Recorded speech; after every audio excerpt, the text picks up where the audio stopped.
To'la avtokacholimizning ichki ko'rinishini avvalgadan o'tkazib oldik. Mana полностью svarka qilib bo'lindi.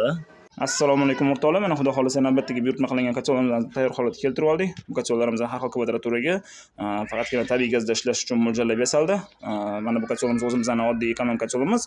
Bu kacholimiz esa Dog'iston uslubidagi axti kachol deb ataymiz. Bu kachollarimizga ishlatiladigan mahsulotlar doimgidek 3 mm xanalitdagi rossiyskiy горячий лист va 25 diamerdagi rossiyskiy beshshovni turbalar. Kachollarimizni iloji boricha ko'proq taraflarini buklashga harakat qilamiz. Mana bu kacholimizda 4 ta taraflari ham buklangan.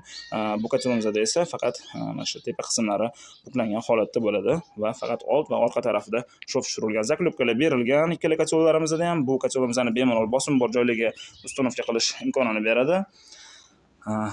Axti kacholimizni endi tekshiruvdan o'tkazish jarayonida xudo xolasa yana video qilib ko'rsatamiz.